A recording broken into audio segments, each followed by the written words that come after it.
In July 1518, a woman stepped into the town square of Strasbourg and began to dance. She danced for 6 days straight, without stopping, without music, until her feet bled and her body collapsed. But here's what will chill you to the bone. Within a month, over 400 people had joined her, dancing themselves to death in the streets. And when the church sent their most powerful exorcists, when physicians declared it demonic possession, when the very fabric of reality seemed to tear apart in medieval Strasbourg, the truth was far more terrifying than any demon. Welcome to Bedtime History Chronicles. I'm your host, Edmund Gray, and tonight we begin a journey through history's darkest mysteries. Over the next 2 hours, we'll explore 4 tales based on real historical events. Stories so fascinating, so impossible, that scholars still debate their truth. Told in the perfect way to lull you into peaceful slumber. If you've been searching for real history told with all the drama and mystery it deserves, but in that gentle bedtime storytelling way, you've found your home. Hit that subscribe button and ring the notification bell, because we're building something special here. Drop a comment and tell me where you're listening from, and what dark historical mystery you'd love to hear next. These stories, based on true events, now settle back, close your eyes, and step into the cobblestone streets of medieval Strasbourg, where a family curse 3 generations in the making was about to claim its most terrible victim. To understand what happened to Frau Troffea, we must first travel back 60 years, to a different Strasbourg, when her grandfather Klaus ruled as one of the city's wealthiest merchants. Picture Klaus Troffea in his prime. Gold threads woven through his robes. Warehouses bursting with grain from distant lands. A man who believed his wealth could buy anything, even protection from forces beyond this world. The winter of 1458 had been brutal. Crops failed across the empire. People starved in the streets. But Klaus's granaries remained full. Too full, his neighbours whispered. Impossibly full. Because Klaus Troffea had made a bargain.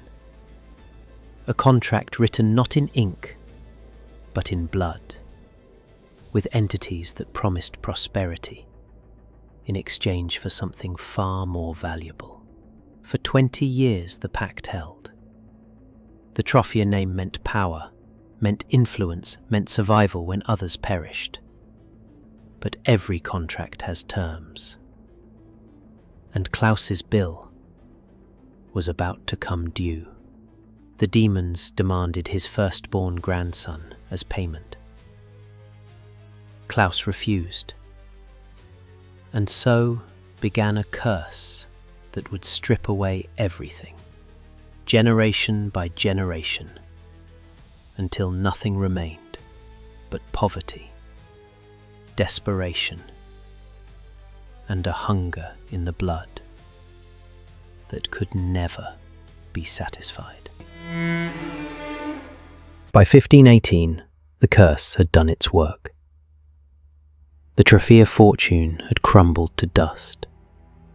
Klaus's granddaughter lived in a cottage barely larger than a storage room. But Frau Troffea was not bitter. She rose before dawn each morning, her hands rough from grinding grain, her back bent from carrying heavy sacks. The townspeople knew her as the woman who would share her last loaf, who lit candles for strangers' departed souls, who asked for nothing.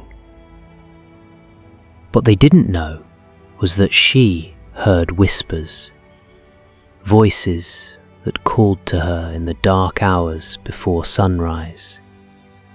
Promises of dancing, of freedom, of release from the grinding poverty that had claimed her family. Have you seen how thin Frau Trophea has become? The town square lay empty in the morning heat. Merchants hadn't yet opened their stalls. Even the church bell seemed muted, as if the very air was holding its breath. Frau Trophea emerged from her cottage, barefoot, her simple brown dress clinging to her thin frame. But her eyes held something that hadn't been there before. A hunger, a need that 60 years of family curse had finally awakened. The voices, they're so clear this morning. Like music, but not music. They're calling me to dance. Her first steps were tentative, a gentle sway, then a turn. But as her bare feet touched the ancient cobblestones, something changed. The movements became urgent, compulsive, beyond her control. I cannot stop. My feet move without my command. But the music, it's so beautiful, so demanding. Frau Trophea? What are you doing in the square so early? Why are you dancing? Johann, help me. Something has taken hold of me. But listen, can you hear them? The voices of my grandfather's creditors. They've come to collect. And that was when the true horror began. Because, as Johann watched in growing alarm as other townspeople gathered to witness this impossible sight, their own feet began to twitch. Their own bodies began to sway. The curse was spreading. By midday, 3 others had joined Frau Trophea. By evening, a dozen. They danced through the blazing summer heat, their feet bleeding on the stones, their clothes soaked with sweat. But none could stop. Send for the priests! This is the devil's work! Look how they move, like marionettes pulled by invisible strings. My daughter, my sweet daughter started dancing this morning. She hasn't eaten, hasn't stopped. What demon has taken her? Authoritative. Stand back. I have seen such possessions before. This evil will not claim more souls. In nomine Patris et Filii et Spiritus Sancti. But the Latin prayers seemed only to intensify the dancing. More townspeople began to jerk and sway. Within a week, over 30 souls writhed in the square, and the church's most powerful exorcists declared this the strongest demonic presence they had ever encountered. 6 days. 6 days I have danced. The voices say, "This is my family's debt. Payment for grandfather's broken promise." The authorities tried everything: holy water, exorcisms, moving the dancers to sacred shrines. They even hired musicians, thinking music might cure what music had seemingly caused. But every attempt only made the dancing more frenzied, more desperate, more deadly.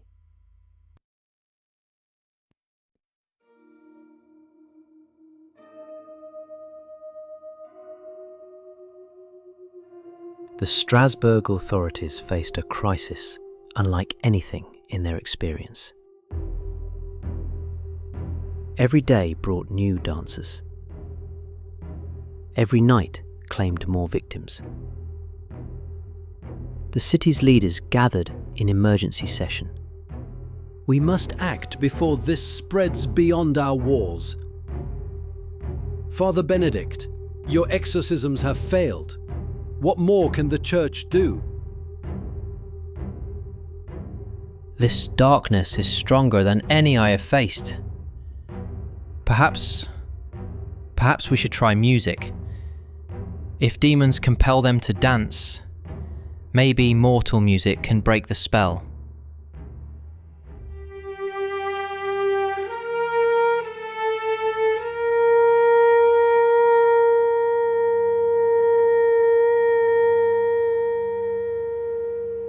And so began one of history's most bizarre medical treatments.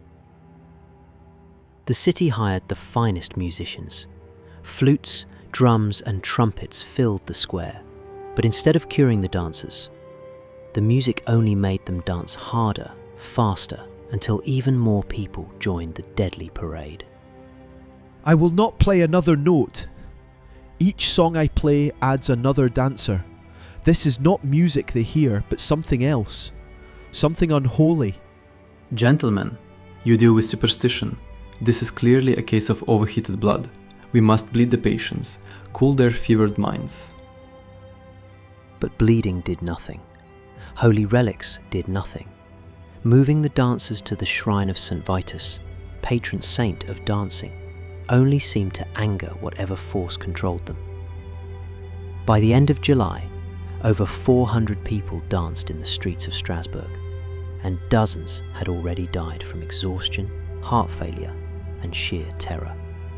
The debt. Will it ever be paid? Grandfather, what did you promise them? For weeks, the people of Strasbourg lived in terror, convinced they witnessed the devil's own work. The dancing continued through August, claiming lives, destroying families, and then, as suddenly as it had begun, it stopped. Now, as we close this first dark chapter, let me share what modern science has revealed, the truth that makes this story even more terrifying. Because it was never supernatural at all. Frau Trophia wasn't possessed by her grandfather's demons. She was poisoned. Poisoned by ergot, a fungus that grows on rye grain during wet, warm summers. This same fungus produces alkaloids nearly identical to LSD, causing hallucinations, convulsions, and an irresistible compulsion to move. The summer of 1518 had been perfect for ergot growth, and Frau Trophia, the town's baker, had been consuming contaminated bread for weeks. The family curse was malnutrition, making her more susceptible. The demonic voices were ergot-induced hallucinations, and the contagion spread not through supernatural forces, but through shared contaminated grain. The most terrifying demons are often the ones we cannot see, the ones that hide in our daily bread. Speaking of invisible horrors that masquerade as something else entirely, our next tale takes us to the misty moors of Scotland, where an entire village vanished overnight, leaving behind only empty homes, cold hearths, and a single cryptic message carved into the church door. They came for the children first, but what investigators found in the village well suggests something far more sinister than simple disappearance.